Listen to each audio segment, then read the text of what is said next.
Okay, so last lecture we have finished what is biosystematics, how we can approach for systematic study of biology, what are the basic hierarchy in biological system, like hierarchy of living beings, hierarchy of non-living.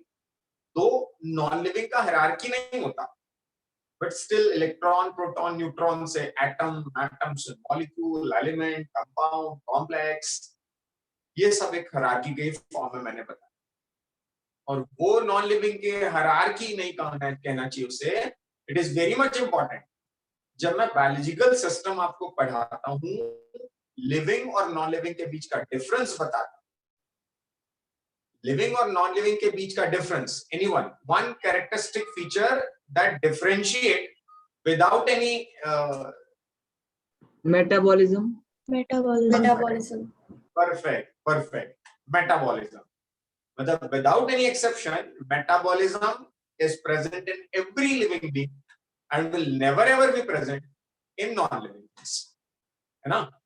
उस metabolism को perform करने के लिए there must be some molecules present in living system.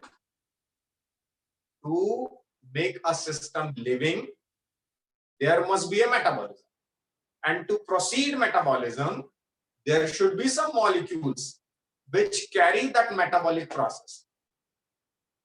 So metabolism actually यदि आप मुझसे पूछें तो it is catabolism plus anabolism. कोई एक बड़ा सा पॉलीमर है, लाइक मैंने कह दिया, जो हमें पढ़ने हैं अभी, लाइक मैंने कह दिया कार्बोहाइड्रेट और लिपिड और प्रोटीन और व्हाटएवर इट इज. एक बड़ा सा पॉलीमर डिस्ट्रक्ट होता है, टूटता है, ब्रेकडाउन होता है छोटे यूनिट में, लेकिन मोनोमर, तो उसे हम कह देते हैं catabolism.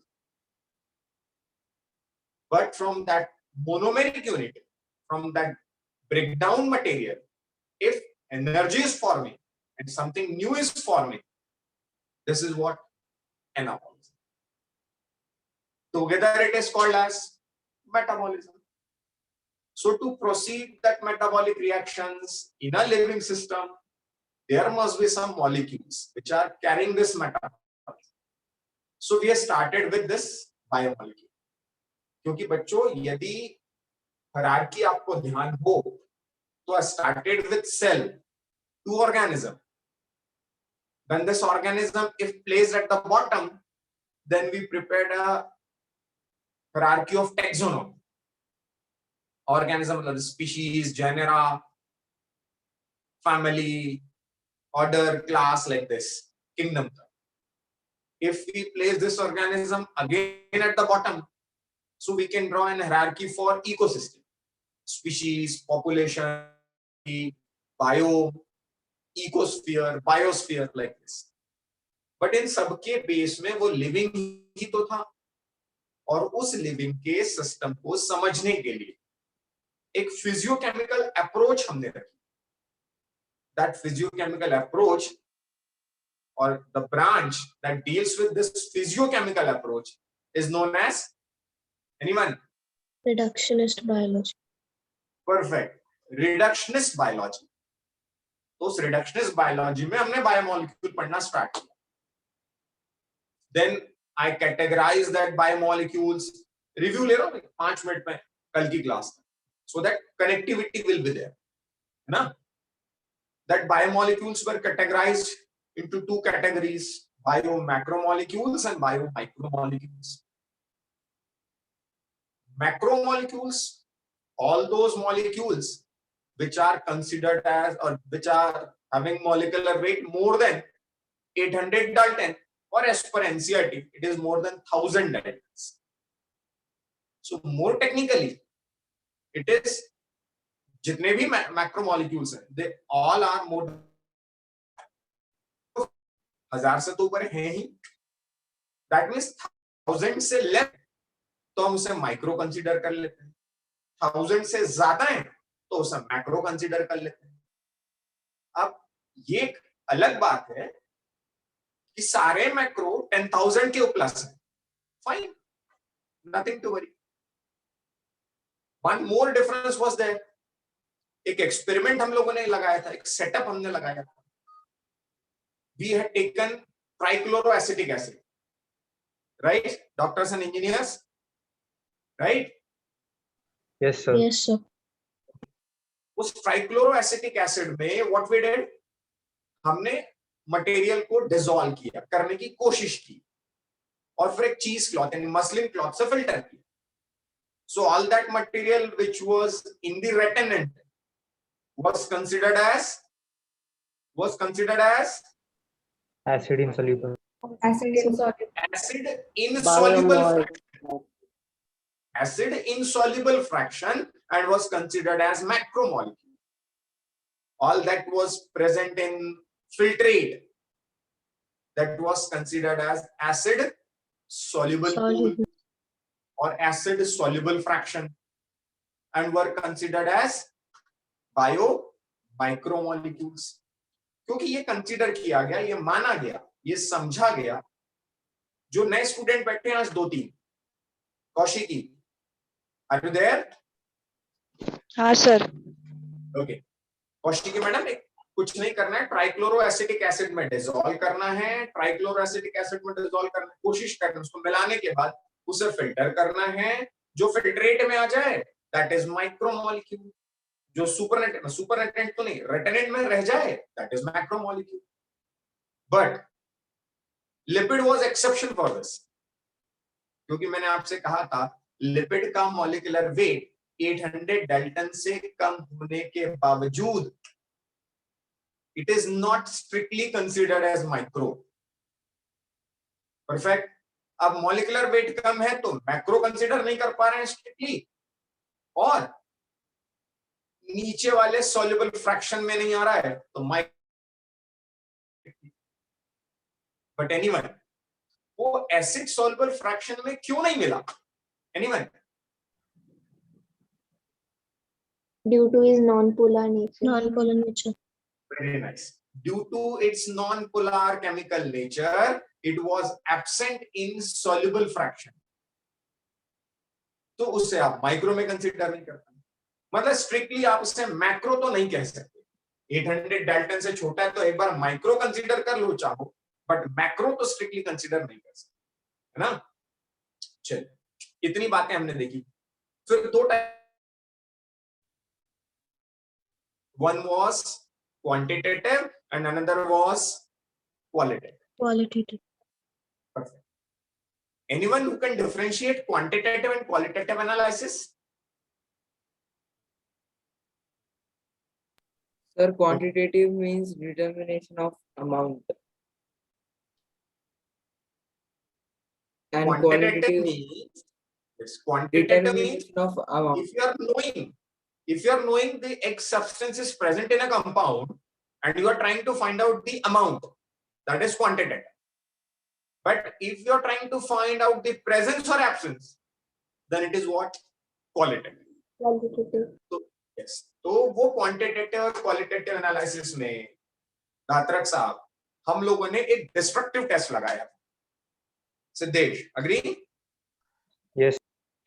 And that destructive test was, क्या किया हमने? डिस्ट्रक्टिव टेस्ट सिर्फ इसलिए किया था कि मुझे क्या करना है, मुझे इस सब्सटेंस में, इस मटेरियल में क्या है पता करने के लिए मैंने इसे जला दिया। मैं कंपाउंडर कॉम्प्लेक्स एनालिसिस नहीं कर पा रहा हूं तो मैंने इसे जला दिया। यूजुअली एलिमेंट देखने के लिए ये टेस्ट किए जाते हैं। इस टेस्ट को मैंने कहा एश टेस्ट। इसको जला दिया, जो राख मिली उस राख में मैंने टेस्टिंग कर लिया कि कौन कौन सा एलिमेंट है। Since I destroyed this, therefore I called it as what? Siddesh? Ash test or destructive test. Destructive test. So agree with this? Yes. Okay, fine. So today we are going to start one of the biomolecule, that is enzyme. है ना? पहले enzyme में आपको बताऊंगा, then मैं protein बताऊंगा। Protein भी मैं पहले बता सकता था आपको, बट एंजाइम बता देने से एक टॉपिक आपका ऐसा कवर होगा जो थोड़ा ज्यादा पढ़ेंगे आप और डाउट्स बहुत आ रहे हैं। Because all the enzymes are protein. ये अभी तक पढ़ते आए हैं आप, बट एक एक्सेप्शन के साथ अब अपन पढ़ेंगे, because now we are in winner batch, है ना, और winner batch is 10th cum 11th cum 12th। So उस टॉपिक से स्टार्ट करें। Let us start with enzymes. डालिए हेडिंग एंजाइम्स।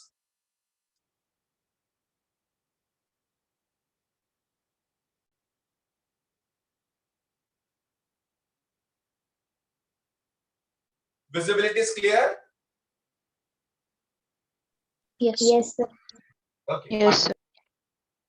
तो पेन डाउन करके पहले बच्चों सुन लेते हैं कि मैं एंजाइम्स के बारे में जो भी लिखवाने जाऊं उसके पहले थोड़ा सा कंसेप्ट क्लियर हो, ताकि जब भी आप लिखें और मेरे बोलने में भी कुछ गड़बड़ आ जाए तो आपको दिमाग चले कि सर बोलते समय तो आपने ऐसा कहा था। सो यू शुड अवेयर कि आप क्या लिख रहे हैं। सिर्फ टीचर ने बोला इसलिए लिखना, ये रेजोनाइट्स का काम नहीं है। Okay, enzymes. Enzymes are, pen down रखिएगा बिल्कुल शांत, पूरा कंसंट्रेशन वर्ड्स पर ले।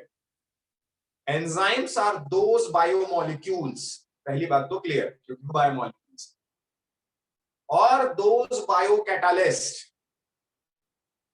that can enhance the rate of reaction, those biocatalysts that enhance the rate of reaction without disturbing the chemical equilibrium of that reaction, whatever the reaction, uske chemical equilibrium ko disturb nahi kar. That means if reactant has X amount, then product you will get the X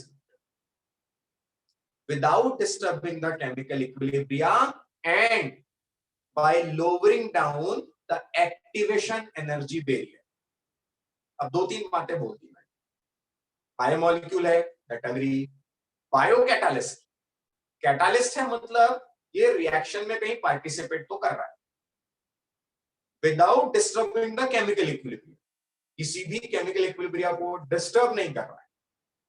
और react कैसे कर रहा है? सो lowering down the activation energy barrier and increase the or enhance the rate of reaction.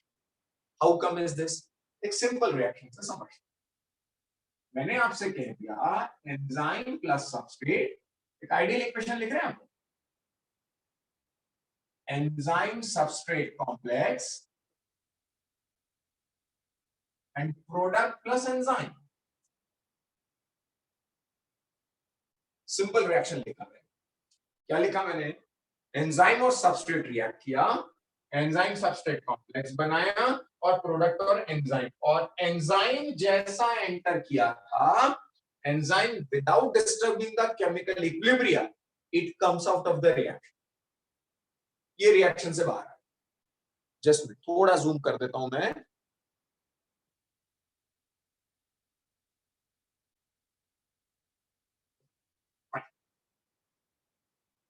So statement wise, without disturbing the chemical equilibrium and by lowering down the activation energy barrier। अब ये क्या हो?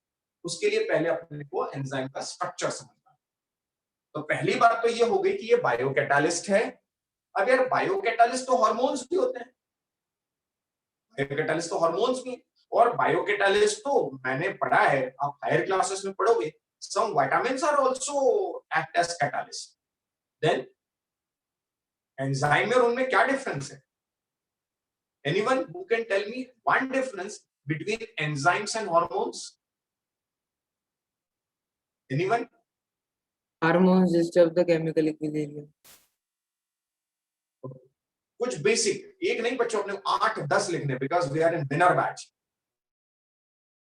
आज मैं आपको बताऊंगा enzymes और hormones में डिफरेंस। एक अभी बता, एंजाइम की सबसे बड़ी खासियत यह है कि these are always an enhancer, rate of reaction को बढ़ा देते।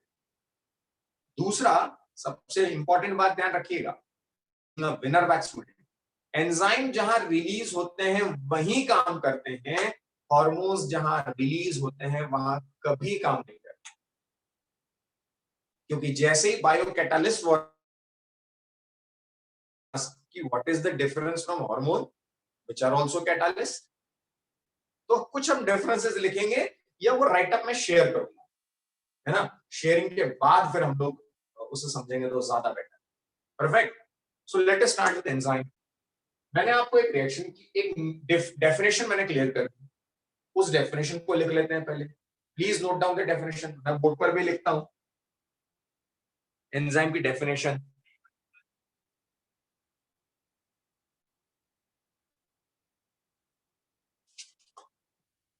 Enzymes are those biocatalysts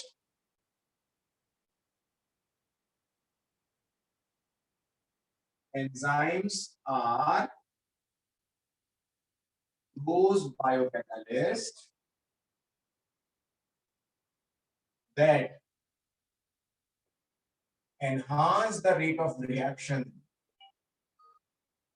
Enhance the rate of reaction by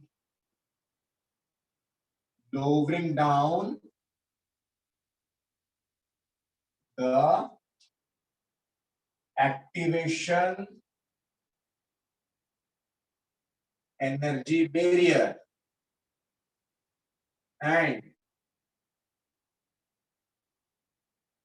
comes out of the reaction without disturbing the chemical equilibria.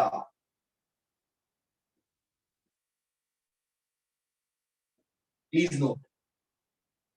और कोई डाउट हो तो अभी बोलो.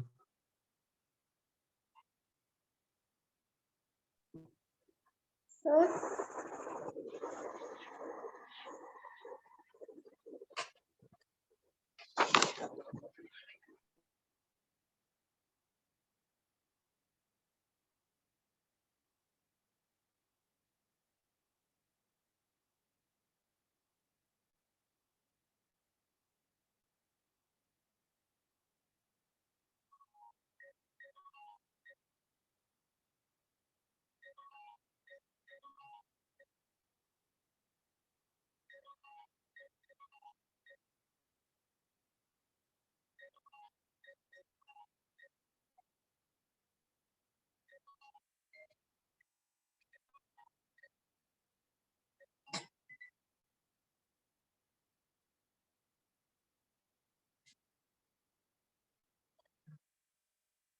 Okay, noted. Noted बच्चों. Yes, sir. yes, sir. Yes, Yes, sir. sir. Any doubt in statement?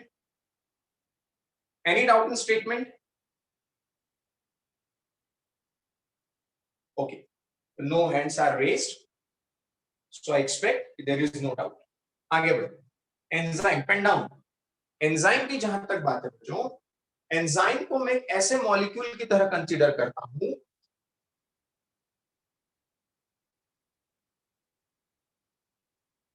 Like this. एक structure बनाया मैं. इस स्ट्रक्चर में जिसे मैंने कह दिया एक एंजाइम मॉलिक्यूल. एंजाइम मॉलिक्यूल में just like this hands, these are the active sites. Enzyme molecule में these are the active sites whereupon a substrate will bind. Whereupon a substrate will bind and enhance the rate of reaction. Repeating my statement. Enzyme molecule has catalytic site or active site wherein a substrate will bind and will enhance the rate of reaction. This is one site known as catalytic site, जो reaction को catalysis कर रही है. Other than these active sites, assumption बता रहा हूँ sir. Other than these active sites, there are some more sites known as regulatory sites. Repeating my statement.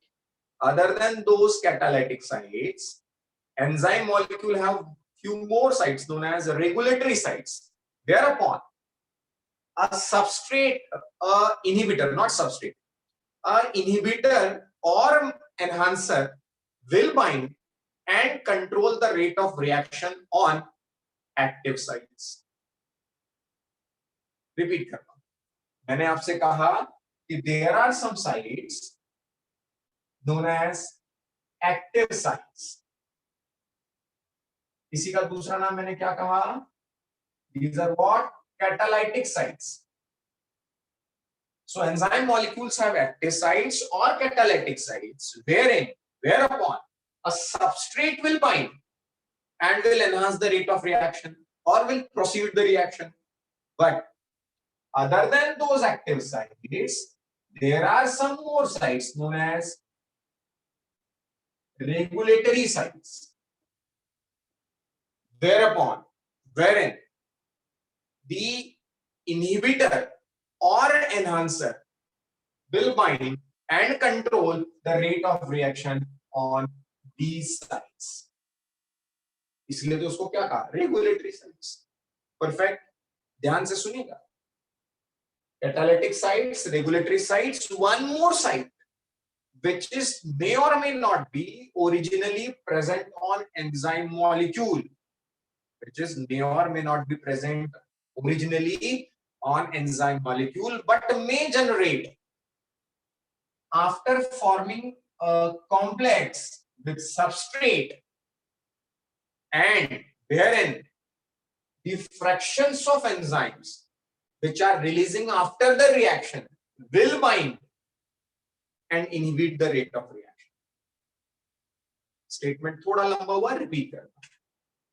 All the sites present on enzyme. Sites are present on enzyme, not on substrate. Substrate is nothing other than a substance. But enzyme की terminology में अपन कह देते हैं substrate. उसे कह देते हैं हम substrate. So active sites or catalytic sites are those sites wherein the substrate will bind and will proceed with the reaction. Regulatory sites whereupon any inhibitor or enhancer will bind and either inhibit or enhance the rate of reaction, that we can say control or regulate the reactions on active site. Some more sites which may or may not be originally present on enzyme. जरूरी नहीं कि enzyme पर present हो. Like I am an enzyme. Consider that I am an enzyme. अब मैं enzyme हूं, मुझसे मिलने के लिए मेरा दोस्त आया एज ए सबस्ट्रेट, मैंने उसे गले से लगाया. ये मेरी एक्टिव साइट्स थी. यहां पर मैंने उसे बाइंड किया. परफेक्ट. बाइंड करने के बाद one more of my friend comes to me, तो मैं इसे गले लगा के रखता हूं और उससे शेक हैंड करता हूं. ये साइट मेरे पास पहले थी लेकिन कॉम्प्लेक्स बनाने के दौरान यूज हुई, बट कॉम्प्लेक्स बनाने के बाद जनरेट भी हुई और फिर मैंने उसे शेक हैंड भी किया.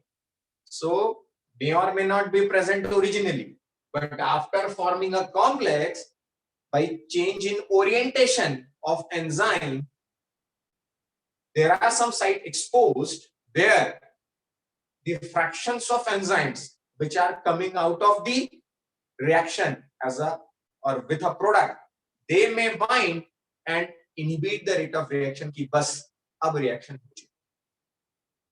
So तीन sites मैंने बताई बच्चों, तीनों लिखवाऊंगा. रेगुलेटरी साइट्स, एक्टिव साइट्स और एलोस्टेरिक साइट्स. तीसरी का नाम मैंने बताया एलोस्टेरिक साइट्स. बायो में बिल्कुल रखने का जरूरत नहीं. स्टेरिक ओरिएंटेशन के बाद जनरेट हुई वाली दूसरी जगह. दूसरी means allo, another. Allo means another और स्टेरिक मींस स्टेरिक इफेक्ट के बाद, ओरिएंटेशन चेंज होने के बाद. सो तीन साइट्स मैंने आपको बताया, active catalytic site, regulatory sites और एलोस्टेरिक साइट्स. तीनों की डेफिनेशन लिखते हैं फिर आगे बढ़ते हैं. नंबर 1 वाज एक्टिव साइट, इसका दूसरा नाम catalytic site. Perfect. where substrate will bind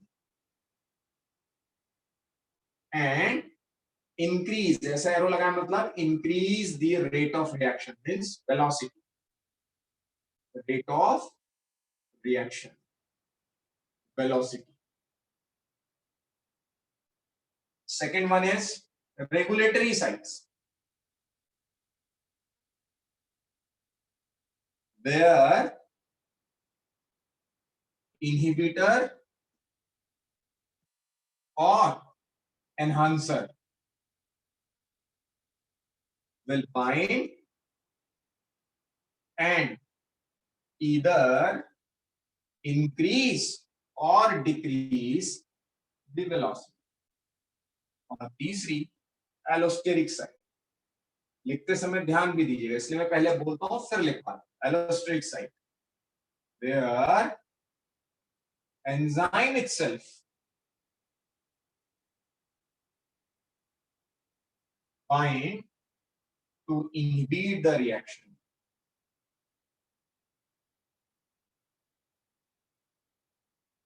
इसको कई बार बच्चों क्या कह दिया जाता है? फीडबैक। इसको कई बार कह दिया जाता है फीडबैक इनहिबिशन। ऐसे बहुत सारे इनहिबिशन मैं आपको हार्मोन जब पढ़ाऊंगा तब बताऊंगा, right? Please note.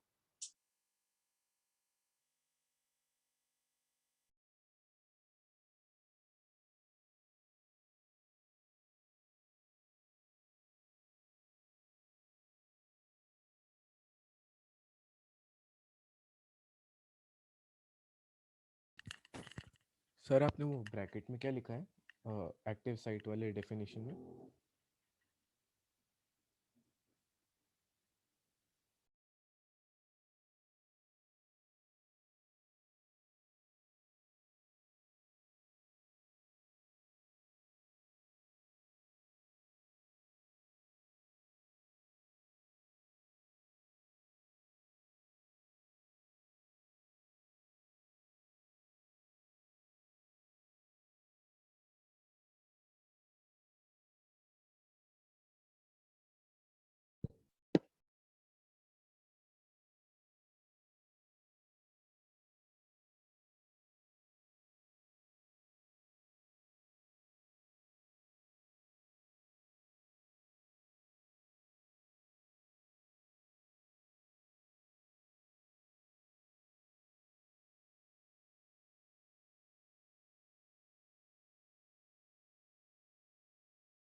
Okay, any doubt in these three terminology, these three terms? आपने वो Yes, anyone? एक्टिव साइट वाले डेफिनेशन में ब्रैकेट में क्या लिखा है? जोर से बेटा। आपने वो एक्टिव साइट वाला जो डेफिनेशन है उसके ब्रैकेट में क्या लिखा है? ब्रैकेट में कैटालाइटिक साइट नहीं, डेफिनेशन के अंदर वो rate of something rate velocity. Of reaction, हाँ रिएक्शन मतलब reaction, rate of reaction. Okay okay okay, चलिए, तो ये तो बात हुई बच्चों अपनी जो एंजाइम का मैं बता रहा था। Everyone noted? बढ़ूं आगे? Yes, Sir, sir. last 23 minutes. Last. Where enzyme itself bind to inhibit the reaction or feedback inhibition। ये एक्सप्लेनेशन हम लोग इसको पढ़ेंगे बच्चों जब फीडबैक इनहिबिशन हार्मोन्स का मैं बता रहा हूँ। कई बार हार्मोन ऐसे हैं जो इंक्रीज किए हुए लेवल को डिक्रीज करने के लिए इंड्यूस करते हैं, तो उसे फीडबैक इनहिबिशन कहते हैं। That we will discuss later in endocrinology, right? चलिए, अब enzyme noted? Yes, sir. Yes, sir. Perfect perfect, इसे मिटा देता हूं। Should I erase this? Yes, sir. Everyone noted? Yes, sir. Yes, sir.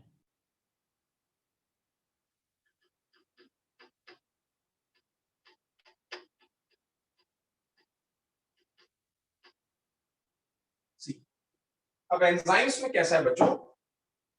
Definition wise मैंने अभी तो आपको स्ट्रक्चर की बात बताई एंजाइम्स। अब एक्चुअली एंजाइम का ये समझते हैं, एंजाइम्स के बहुत सारे एस्पेक्ट्स अपने को देखने हैं। तो सबसे पहला पार्ट मैंने आपको बताया एंजाइम स्ट्रक्चर, पहले मैंने आपको बताई एंजाइम डेफिनेशन, दूसरा हमने देखा एंजाइम स्ट्रक्चर,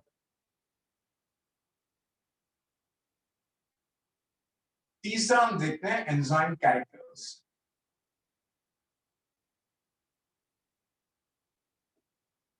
राइट। तीसरा हम देखते हैं enzyme characters. Visibility is clear, I hope, yes clear. Enzyme character. Fourth हम देखते हैं एंजाइम नॉमेनक्लेचर। फिफ्थ हम देखते हैं एंजाइम्स का क्लासिफिकेशन।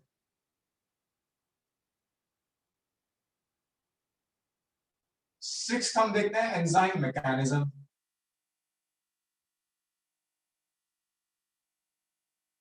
और लास्ट यदि आप मुझसे पूछें तो शायद मैं आपको बताऊं factors affecting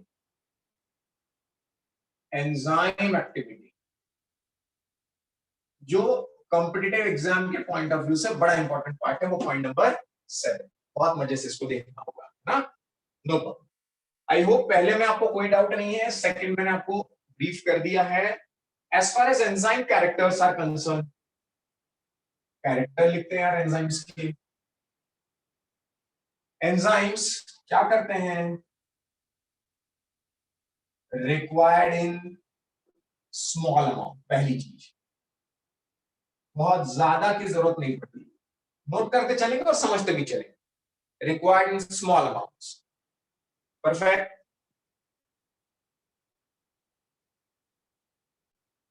do not disturb the chemical equilibria. Do not disturb the chemical equilibria.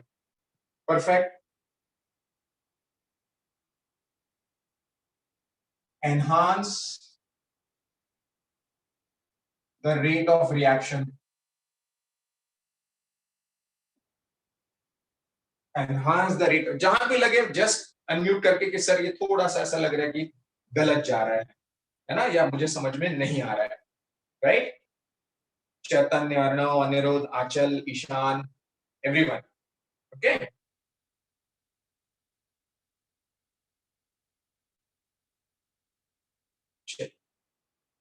Next one is, एक बहुत इंपॉर्टेंट पॉइंट मैंने आपको बताया था बच्चों, it never works, sorry hormone का लिखने लगे हम तो, it always works where it releases. It always works at original place, जहां पर ये ओरिजिनल हो रहा है वहीं पर ये काम करता है। और यहां ब्रैकेट में लिख देते हैं क्योंकि कॉम्पिटिटिव एग्जाम का पॉइंट है, अनलाइक हॉर्मोन्स। क्योंकि हॉर्मोन्स, इससे ये समझ में आ जाएगा कि हॉर्मोन्स जहां निकलते हैं वहां कभी काम नहीं करते, और ये जहां निकलते हैं वही काम करते हैं। परफेक्ट। यार ये बड़े स्पेसिफिक होते हैं, दीज आर हाईली स्पेसिफिक। अब हाईली स्पेसिफिक मींस, यार यदि ये वाला एंजाइम इस सबस्ट्रेट से रिएक्ट करना है तो इसी से रिएक्ट करेगा। आप ये एक्सपेक्ट कर रहे हैं कि ये इससे रिएक्ट कर जाए तो practically impossible. Like lock and key, like lock and की। अब एक बड़ा इनोसेंट सा सवाल आता है बच्चों का कि सर लॉक कौन है और की कौन है, एंजाइम कौन है और सबस्ट्रेट कौन है ना। तो एक जनरल कंसेप्शन उसका, जनरल मिसकंसेप्शन उसका क्या है। यूजुअली मैंने आपसे कहा, यूजुअली नहीं, without any exception, sites are present on enzyme, sites are present on enzyme, right. और की जो होती है, की ताले में जाती है और एज इट इज बाहर आ जाती है। अब सवाल तो हुआ, साइट्स तो लॉक में है, where upon substrate is bind, लेकिन without disturbing the chemical equilibrium बाहर कौन आ रहा है, कीज।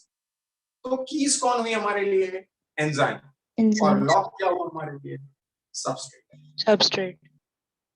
परफेक्ट।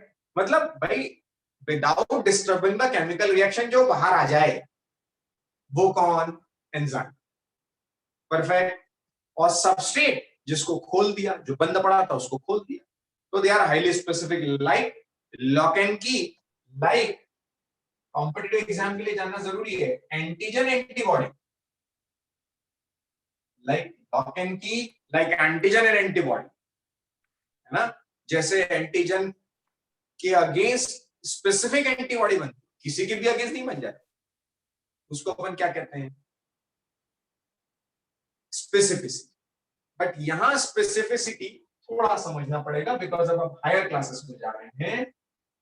ये स्पेसिफिसिटी क्या होती है, कई बार ग्रुप स्पेसिफिसिटी, डिटेल नहीं देखना आपको, आपको पता होना चाहिए, resonate, you should know what are the specificity. Manas, Shaunak, please keep your audio of.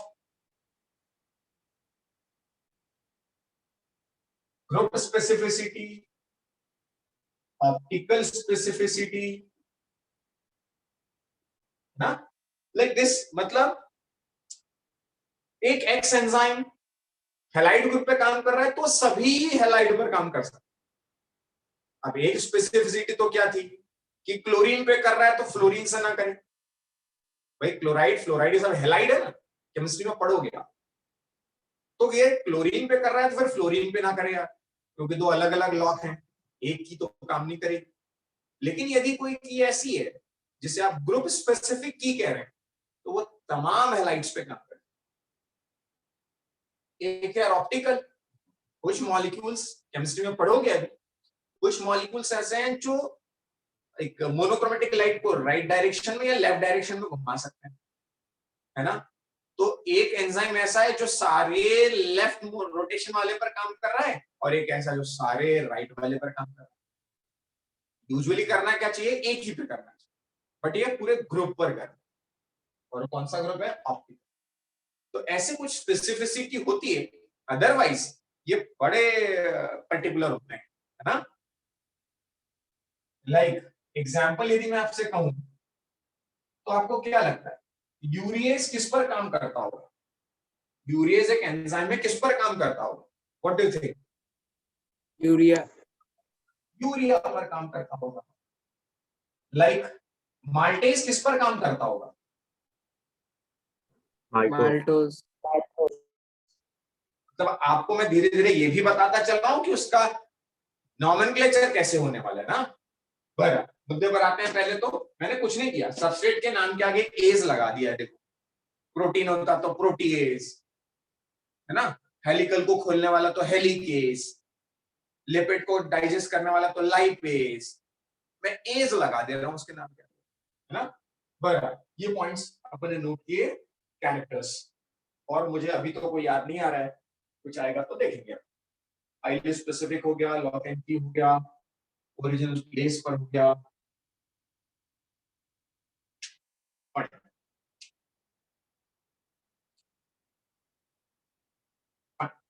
Right. मैं समझता हूं 3 पॉइंट्स अपने बिल्कुल क्लियर है। कोई डाउट हो तो अभी बोलिए। सर वो ग्रुप स्पेसिफिसिटी और ऑप्टिकल स्पेसिफिसिटी का एक बार एक्सप्लेन। Okay, yes. एक स्पेसिफिसिटी मैंने आपसे कहा, suppose I am enzyme, I am highly specific towards biology. Highly specific मतलब मैं बायोलॉजी के अलावा कुछ पढ़ाता ही नहीं, आई एम हाईली स्पेसिफिक। लेकिन एक ग्रुप स्पेसिफिसिटी, ग्रुप स्पेसिफिसिटी ये कहती है कि जिसमें भी बायोलॉजी से रिलेटेड बायो ग्रुप वाले जितने भी सब्जेक्ट हों, बायोकेमिस्ट्री, बायोटेक्नोलॉजी, माइक्रोबायोलॉजी, बायोफिजिक्स, ऐसे जो सब्जेक्ट्स हैं उसमें बायो है ना, तो मैं बायो ग्रुप का हूं। यानी जितना रिएक्शन मैं बायोकेमिस्ट्री से करता हूं उतना ही मैं माइक्रोबायोलॉजी से भी कर सकता हूं, उतना ही मैं बायोटेक्नोलॉजी से भी कर सकता हूं। तो मैं स्पेसिफिक नहीं हुआ, मैं ग्रुप स्पेसिफिक हुआ। ये क्या, who asked the question? Yes sir. Who asked the question? Jaivardhan. Sir Jaivardhan. Okay sir Jaivardhan, समझे कि नहीं sir Jaivardhan? Yes sir. Okay perfect.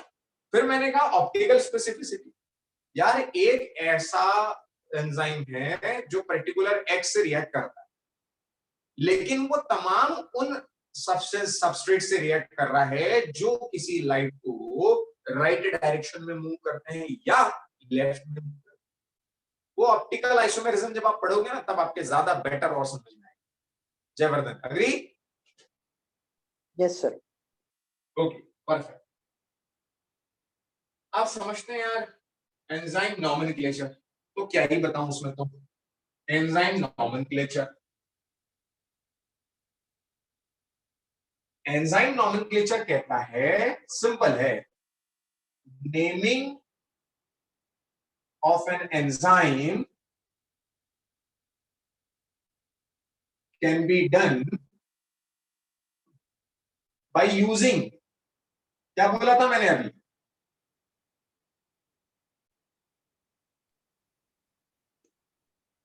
by using suffix is in the name of substrate.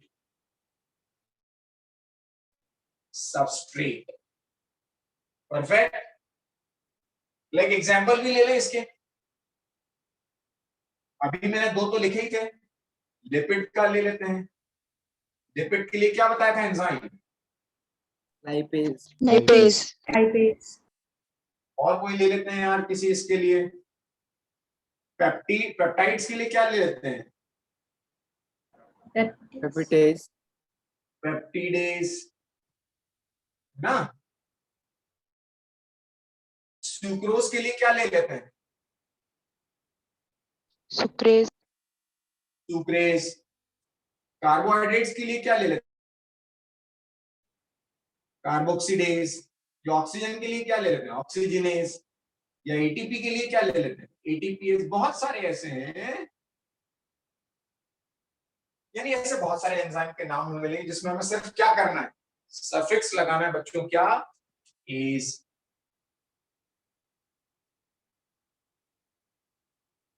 Perfect, suffix लगाना है हमें क्या? Is, right.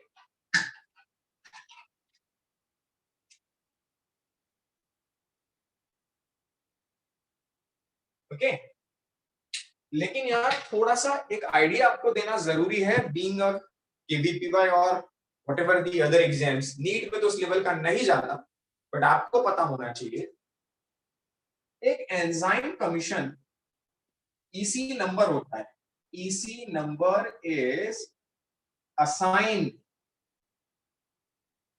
To all the enzymes.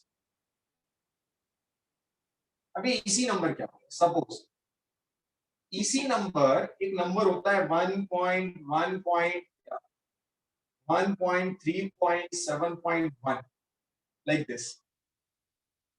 ये क्या बताता है? First figure represent class and sub class. अब काहे की क्लास और कौन सी क्लास, इसके लिए मैं आता हूं किस पर? एंजाइम क्लासिफिकेशन, ताकि आपको ये समझ में आए कि एंजाइम कमीशन नंबर क्या है। सपोज जैसे अभी आपको एक नंबर असाइन कर दिया गया जिसमें जो बच्चे इस साल रेजोनेंस में एनरोल्ड हुए हैं उनके रोल नंबर में स्टार्टिंग पॉइंट होगा 21, स्टार्टिंग डिजिट उनका 21 है, इज इट? Yes, sir. अब जिसका स्टार्टिंग पॉइंट 21 है, मुझे समझ में आ गया कि वो भैया 10th में रेजोनेंस में पहली दफा एडमिशन लिया है। जिसका 20 होगा वो 9th से आया होगा, जिसका 19 होगा वो 8th से आया होगा। यानी एक नंबर से मुझे ये तो समझ में आ गया ना कि आप किस ग्रुप के हैं या रेजोनेंस कब ज्वाइन किए। ऐसा ही एक एंजाइम कमीशन नंबर जो उसकी क्लास को बताता है। अब वो क्लासेस क्या, वो क्लासेस को समझने के लिए मैंने आपको पढ़ाना है एंजाइम क्लासिफिकेशन। बहुत बड़ा नहीं है, बड़ा आसान सा है और बड़ा मजेदार और बड़ा लॉजिकल। मजेदार कहने के बजाय बड़ा लॉजिकल। एंजाइम क्लासिफिकेशन को मैंने लिख दिया, there are 6 classes. There are 6 classes of enzymes. कौन कौन सी 6 क्लासेस हैं भाई? 6 क्लासेस में लेते हैं सबसे पहले ऑक्सीडो रिडक्टेज, दूसरी लेते हैं ट्रांसफरेज। तीसरी लेते हैं, लिख रहे हैं मेरे साथ, हाइड्रोलेज या हाइड्रोलेजेस। चौथी लेते हैं लाइजेस। फिफ्थ लेते हैं आइसोमरेज या आइसोमरेजेस। और सिक्स लेते हैं लाइगेजेस या लाइगेस। अब ये क्या मुझे रटना पड़ेगा या लर्न करना पड़ेगा? जी हाँ, ये लर्न करना पड़ेगा, क्योंकि इस सीक्वेंस को आप चेंज नहीं कर सकते, क्योंकि इसके चेंज करने से एंजाइम कमीशन नंबर चेंज होता है। सपोज मैंने आपसे कहा oxido reductase, all those enzymes which are participating in any redox reaction in your body, all those are categorized as oxidoreductase. हर वो एंजाइम जो आपकी लिविंग सेल में ऐसी कोई रिएक्शन परफॉर्म कर रहा हो जो रेडॉक्स टाइप की हो। अब रेडॉक्स मतलब रिडक्शन और ऑक्सीडेशन दोनों हो रहा हो, किसी एक सब्सटेंस का रिडक्शन और वाई सब्सटेंस का ऑक्सीडेशन। रिडक्शन मतलब addition of hydrogen, hydrogen attach हो रहा है, रिड्यूस, रिडक्शन। तो ऐसा कोई एंजाइम जो मेटाबॉलिज्म में रेडॉक्स रिएक्शन परफॉर्म कर रहा हो, उसे आप किस कैटेगरी में रखेंगे? Oxido reductase. ऑक्सीडेशन भी है, रिडक्शन। परफेक्ट।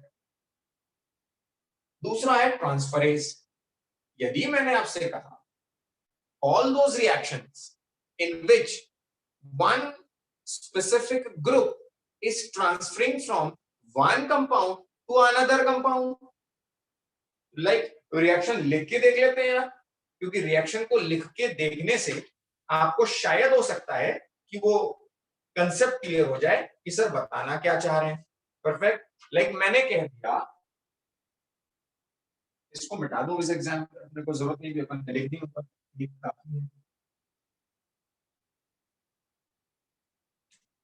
मैंने कह दिया यार AH2 कोई रिएक्टेंट है जिसमें हाइड्रोजन जुड़ा हुआ है, वो रिएक्ट कर रहा है बच्चों B से और प्रोडक्ट बना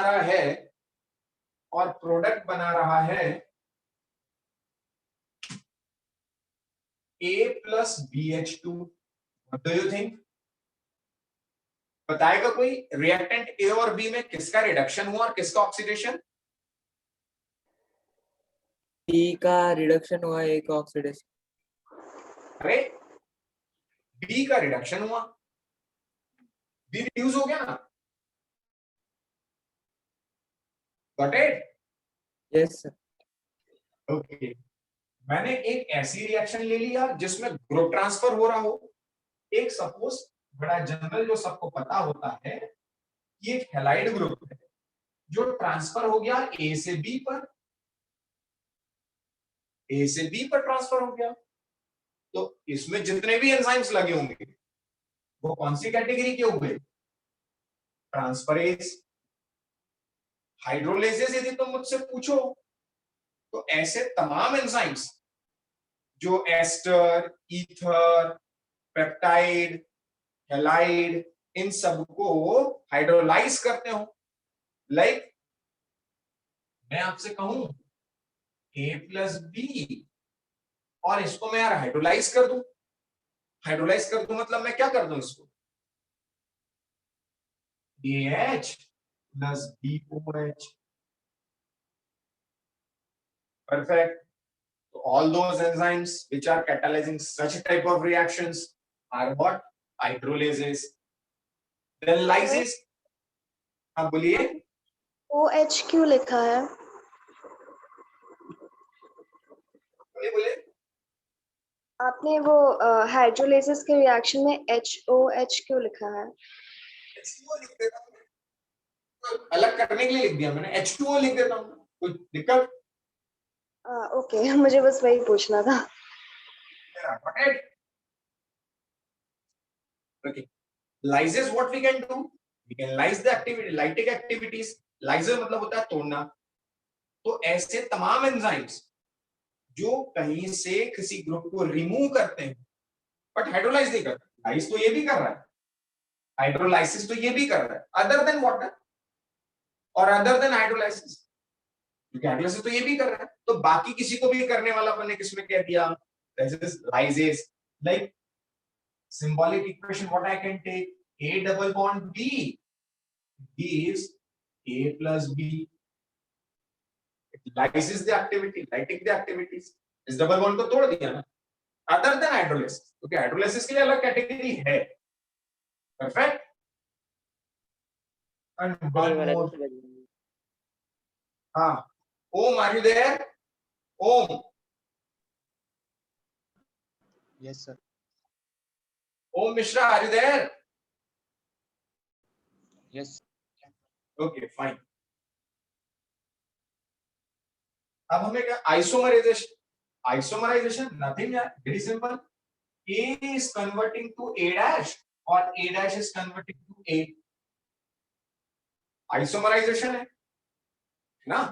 आइसोमर्स तो इंटर कन्वर्टिबल है, वो उसको ऐसी तमाम रिएक्शन यदि कहीं हो रही है बाकी, उसमें जो एंजाइम पार्टिसिपेट कर रहा होगा वो एंजाइम किस कैटेगरी का? Isomerase. And the last one is what? Ligase. ये लाइटिक था, ये तोड़ने वाला था. अब जोड़ने वाले की बात कर लेते हैं. तो A प्लस ये बन गया A double B. So in this manner, यदि आप ध्यान दें थोड़ा सा, in this manner what we can conclude, इनका सीक्वेंस बदलना मतलब एंजाइम कमीशन नंबर. अब मुझे बताइए, यदि मैंने आपको Smera, are you there? Yes sir. If I am giving you कि देयर इज एन एंजाइम जिसका एंजाइम कमीशन नंबर है 3.4.2.7, कैन यू टेल मी कि this enzyme, whatever the enzyme is, whatever the enzyme is, it falls in which category? Hydrolases. Perfect. Because it starts from what? 3. अब फिर सवाल उठता है कि sir ये सब क्लास क्या होती है? यार ये हाइड्रोलाइजेज वाला एंजाइम, रिएक्टेंट में मैंने A और B लिखा है. हो सकता है कोई X को हाइड्रोलाइज कर रहा हो, कोई एंजाइम Y को हाइड्रोलाइज कर रहा हो, स्पेसिफिसिटी कोई Z को हाइड्रोलाइज कर रहा हो, तो हाइड्रोलाइज की भी क्लास हो गई ना. कोई किसी A अमाउंट A रिएक्टेंट को कर रहा हो, कोई B को कर रहा हो. Om, are you there? Yes, sir. So can you tell me, if I'm telling you कि 5.1.7.9, what the enzyme, what class is of this enzyme? Isomerase. Isomerase. अब आप कहेंगे सर आइसोमरेज में पहला क्या? यार कोई ग्लूकोज का आइसोमराइजेशन कर रहा होगा, है ना, कोई लिपिड के आइसोमर को कन्वर्ट कर रहा होगा. आइसोमर्स तो किसी के भी बन सकते हैं ना. तो वो जो आइसोमर्स बनाने के कर रहा होगा क्लास, उसमें 1 2 3 4 5 फिर उसकी भी सब क्लास, वो किस नंबर के मॉलिक्यूल पे कर रहा है, कौन सी चेन पे कर रहा है, डबल बॉन्ड पे कर रहा है कि सिंगल बॉन्ड पे कि ट्रिपल बॉन्ड पे, फिर उसकी भी कोई सब classes. It doesn't require for us. What we need, हमें पता होना चाहिए यार, we should not be a known being a resonance कि सर ये EC नंबर क्या होता है, तो पढ़ेंगे enzyme commission number. EC number is nothing other than a number allocated or allotted to a particular enzyme to make it easy. मैंने day 1 से आपको बता रहा हूं, लास्ट लेक्चर जो पहला लेक्चर था, बायोलॉजी बहुत वास्ट हो सकता है, इसे सिस्टमेटाइज करना बहुत जरूरी है. तो सबको एक कोडिंग दे दी. अब जैसे ही मुझे कोई पूछता है 3.7.1, अच्छा मैं क्या समझ गया, आप बात कर रहे हैं किसी रेडॉक्स रिएक्शन में पार्टिसिपेट करने वाले एंजाइम. परफेक्ट. ईशान, महापात्रा, व्यवहारिक, Kakade, Ishani, agree? Yes, Yes, sir. sir. Yes. Yes. अब अब यार ये तो बात मैंने आपको बताई definition wise, structure wise, characters भी ऑलरेडी राइट हियर, नॉमेनक्लेचर में डिस्कस, क्लासिफिकेशन में डिस्कस, एंजाइम मैकेनिज्म, है ना? यहां तक कोई डाउट हो तो देखिए पहले, उसके बाद मैं मैकेनिज्म डिस्कस करूं आपसे थोड़ी सी।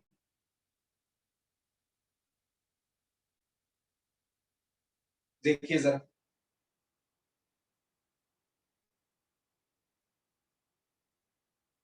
कोई भी कंफ्यूजन हो तो मुझे बताइए।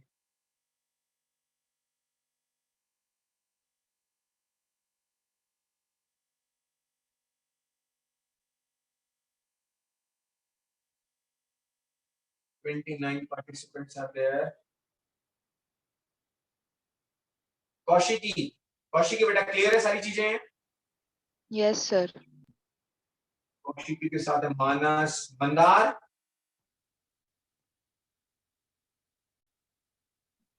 Yes sir. Mandar, Deshmukh, Banauli, Yes, all sir. Clear? Mugdha, Namisha, Om, all clear? Yes, sir. Yes, sir.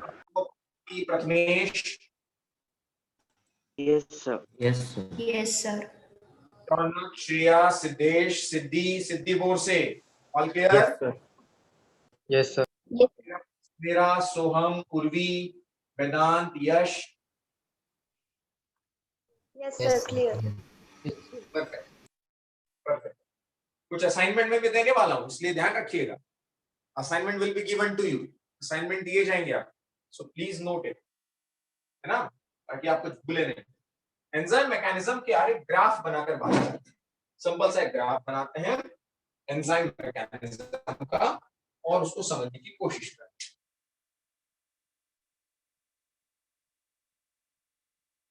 ये एंजाइम एक्चुअली करता क्या है, बहुत मजेदार एग्जांपल देकर बताऊंगा आपको, मुझे अभी याद आ गया। एंजाइम सर आप मैकेनिज्म इस जो आप लिख रहे हो स्क्रीन से बाहर है थोड़ा। जो मैं लिख रहा हूं वो स्क्रीन से बाहर है, यस आई गॉट इट। मैंने सिर्फ हेडिंग डाला है दो अभी, enzyme mechanism, right? Enzyme mechanism में क्या करते हैं यार, एक सिंपल से ग्राफ से आपको एक्सप्लेन करने की कोशिश करता हूं दोस्तों, समझ जाए तो बहुत बेटर है। X axis and Y axis, ये मैंने बनाया रिएक्टेंट लिए मैंने A प्लस बी,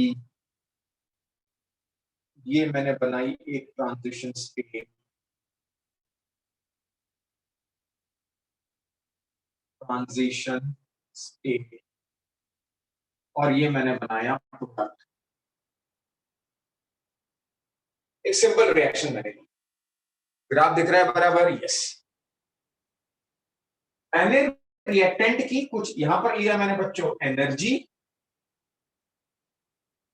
ये एनर्जी लेवल था, परफेक्ट।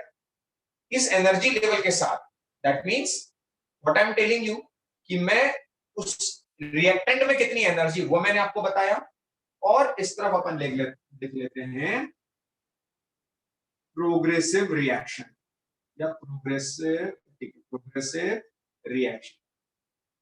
देखिए what we expect when A react with B, when A react with B, क्या लगता है बच्चों, एक मिनिमम एनर्जी तो उन्हें लगेगी ना यार कि वो प्रोडक्ट में कन्वर्ट हो, लाइक ऐसा समझते हैं। एग्जाम्पल्स, मजेदार एग्जाम्पल ध्यान में आ, मैं अपनी क्लास ले रहा हूं यार, मोमेंटम तो तब बनता है ना जब 2 4 10 15 बच्चे तो बैठे हैं, मेरा एक मिनिमम एनर्जी बैरियर तो क्रॉस हो।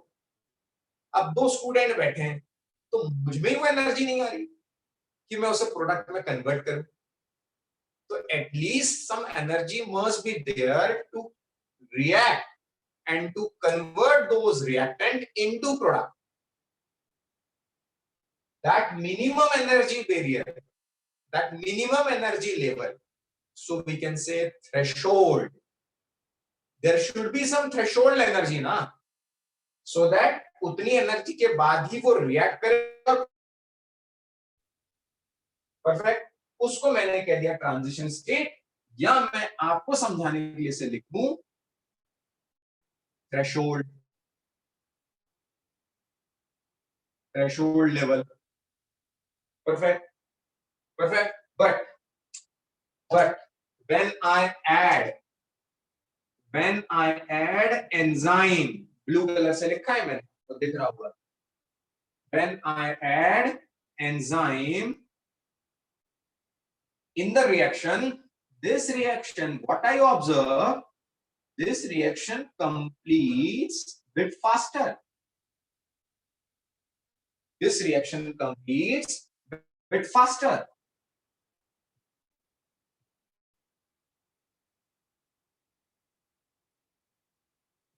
तो ऐसा क्यों हुआ? By lowering down the minimum threshold energy. अब डेफिनेशन याद आई होगी आपको कि एंजाइम क्या करता है, क्या मैकेनिज्म उसका. Why it enhance the rate of reaction? क्यों ये रेट ऑफ रिएक्शन को बढ़ा देता है, कैसे बढ़ा देता है? भाई ये एक्टिवेशन एनर्जी बैरियर को ही डाउन कर दे.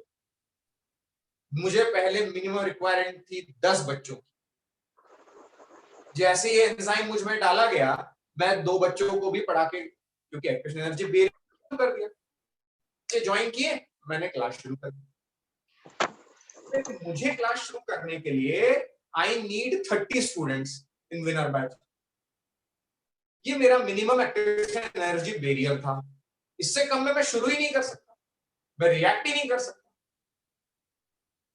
बट जब उसमें एंजाइम डाल दिया गया, तो एंजाइम ने क्या किया? एंजाइम ने rate of reaction, sorry, activation energy barrier को कम कर दिया और रेट ऑफ रिएक्शन को बढ़ा दिया. पार्टिसिपेंट आपके बीच में बैठा जो अकेला 10-10-15 के बराबर था. उसने क्या किया? उसने एंजाइम का रोल प्ले किया और मैंने रेट ऑफ रिएक्शन को बढ़ा दिया.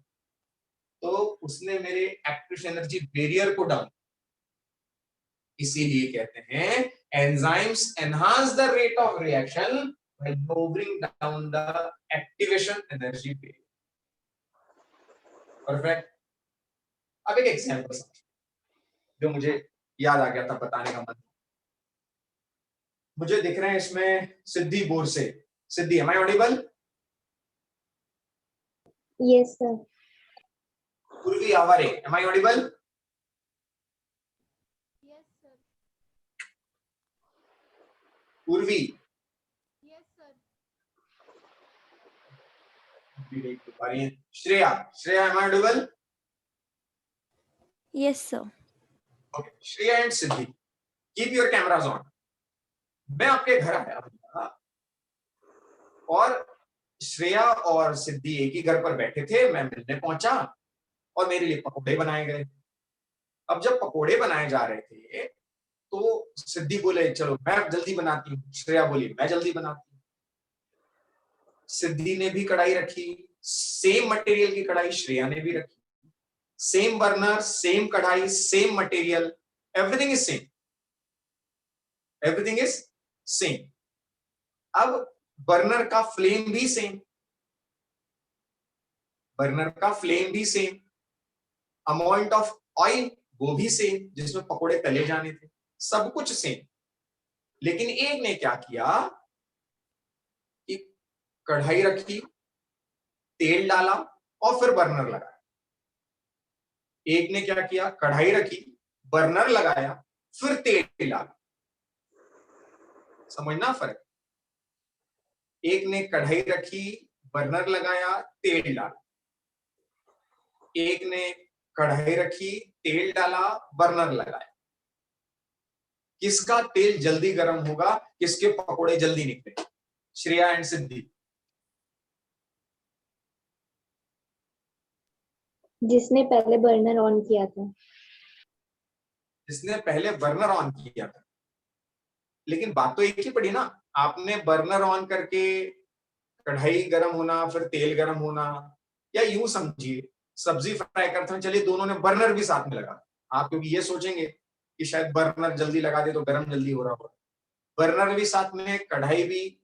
एक ने तेल डाला और एक ने कढ़ाई को गर्म होने दिया, फिर तेल डाला. फिर सब्जी फ्राई करने के लिए जिसने बर्नर लगा के कढ़ाई में तेल डाला, उसमें राई डाल दी, मोहरी. एक ने पहले कढ़ाई गर्म होने दी, फिर तेल गर्म होने दिया, फिर राई डाली. किसका काम फास्ट है या किसकी सब्जी जल्दी होगी या किसका तेल जल्दी गर्म होगा?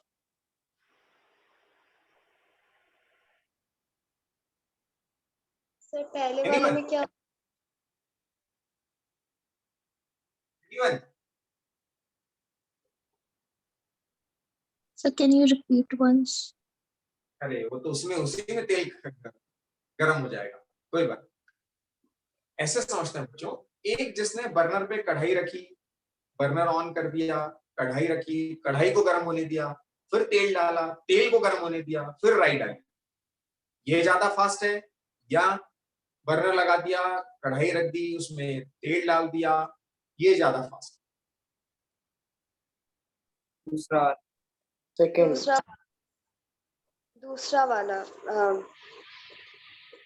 पहला वाला ना बच्चों, बस वही तो लॉजिक सर पकड़ना पहला वाला। पहला वाला, वही तो लॉजिक पकड़ना है, कोई बात नहीं। बच्चों एक ने क्या किया, बर्नर से जो कढ़ाई गर्म हुई, बर्नर की हीट और गर्म हुई वाली कढ़ाई की हीट दोनों का इस्तेमाल किया, फिर तेल गर्म होने दिया, फिर उस बर्नर, कढ़ाई और तेल तीनों का इस्तेमाल किया, तीनों की हीट मिली तो राई जल्दी फूट गई। इधर क्या हुआ, पोटेंशियल एनर्जी बढ़ाते गए, कढ़ाई में तेल, फिर तेल में राई, और फिर वो फूटेगा। तो मतलब पहले तो कढ़ाई गर्म होनी थी, उसमें ऊपर से तेल डाल दिया गया, पोटेंशियल एनर्जी बढ़ गई, फिर उसको उसके बाद उसमें राई डाल दी गई, वो सब ठंडा था, उसको गर्म करने में टाइम लग गया। दैट मीन्स आपको हर बार यूज करना है उसकी हीट का जो सब्सटेंस आपने रखा है। व्हाट आई मीन, यहां पर हमने रेट ऑफ रिएक्शन को बढ़ाने के लिए एक्टिव एनर्जी पीरियड को ही कम कर दिया। गरम कढ़ाई से तेल गरम हो गया, गरम कढ़ाई, गरम तेल और बर्नर से राई जल्दी फूट गई, बजाय इसके कि आप सबकी अपनी अपनी एनर्जी इंक्रीज करते रहे। Got my point? Got my point? Yes, sir. Yes, sir. Yes मतलब मैंने सिर्फ इसलिए बताया कि enzyme enhance the rate of reaction by lowering down the activation energy period. Perfect. अब रहा सवाल बच्चों इसकी मैकेनिज्म का, थोड़ा सा कुछ पॉइंट नेक्स्ट में हम लोग देखेंगे और फिर उसको, उस मैकेनिज्म को अफेक्ट करने वाले फैक्टर्स है ना, वो फिर हम देखेंगे। आज के पूरे इसमें कोई डाउट हो तो मुझे बताइए, बोर्ड पर लिखा हुआ है, कोई डाउट हो तो raise your hands so that we can conclude our session.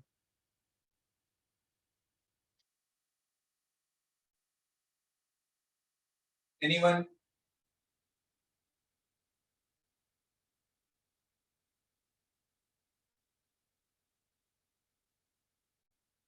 ये बच्चों इतना स्पीड बढ़ा सकता है बियॉन्ड योर इमेजिनेशन। एक एंजाइम है आपके आरबीसी में, कार्बोनिक एनहाइड्रेस, नहीं लिखता हूं मैं, यदि दिख रहा होगा तो दिख रहा है थोड़ा सा। आरबीसी में एक एंजाइम है कार्बोनिक एनहाइड्रेस, कार्बोनिक एनहाइड्रेस, इसे नेचर का सबसे फास्टेस्ट एंजाइम कहा जाता है। डेटा तो इतना सरप्राइजिंग है, यू विल शॉक। ये काम करता है वाटर और CO2 को मिलाने पर H2CO3 के बनाने, ये रिएक्शन में ये मदद करता है। ये रिएक्शन यदि आप मुझसे पूछें नॉर्मल कोर्स में कि विदाउट एंजाइम ये रिएक्शन कितनी देर में हो गई, तो 1 घंटे में 200 मॉलिक्यूल बनाता है। ये रिएक्शन विदाउट एंजाइम हो रही हो तो 1 घंटे में 1 आवर 200 मॉलिक्यूल्स। और यदि आपने इसमें एंजाइम डाल दिया, यदि आपने इसमें एंजाइम डाल दिया तो 600,000, नीचे दिख रहा है क्या,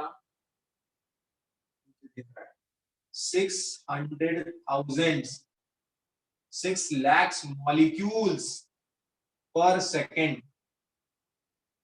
Can you imagine? ये एंजाइम, ऐसी स्पीड होती है एंजाइम्स की, ऐसे रेट ऑफ रिएक्शन को बढ़ाते हैं, है ना। वो कैसे करते हैं, तो ये तुरंत एक्टिव एनर्जी बैरियर को डाउन कर देते हैं और स्पीड अप कर देते हैं रिएक्शंस। एक बहुत अच्छा एंजाइम का एग्जांपल कार्बोनिक एनहाइड्रेस, क्यों बताया मैंने, fastest enzyme known in nature, carbonic anhydrase, present in human RBC, जो इतनी तेजी से काम कर सकता है. परफेक्ट. एनीवेज, देखिए मुझे बॉडी से याद आया आपकी बॉडी का एंजाइम, तो एक कैरेक्टर यहां और मैं बढ़ा सकता हूं, organic enzyme and inorganic enzyme. अपनी बॉडी वाला तो ऑर्गेनिक था ना, ये लो टेम्परेचर पर काम कर, at low temperature, and inorganic at high temperature. Inorganic enzyme high temperature पर काम कर सकते. Perfect. Still, if any doubt, tell me, else I'll share the screen or I'll share the recording also. Any doubt? Summarize the session. It's already 5:20. Enzyme definition मैंने आपको बताई. Without disturbing the chemical equilibrium, enhance the rate of reaction. Enzyme structure मैंने बताया, sites, active sites, regulatory sites, allosteric sites. Characters मैंने आपको कुछ बताए, छोटा मोड लगता है, डिस्टर्ब नहीं करते, रेट ऑफ एक्ट को बढ़ाते हैं, स्पेसिफिक होते हैं, ऑर्गेनिक लो टेम्परेचर पर काम करते हैं, इनऑर्गेनिक हाई टेम्परेचर पर काम करते हैं. नॉमेनक्लेचर में आपको एज लगाना है और क्लासिफिकेशन में आपको 6 क्लास बताए. मैकेनिज्म मैंने अभी ग्राफ बताया है, rest mechanism will discuss in next. Right? Wish you all the best. Any doubt? If you have any doubt, tell me through WhatsApp message. I'll share the assignment on the group itself. Perfect. All the best. Going to Thank you, close sir. the session.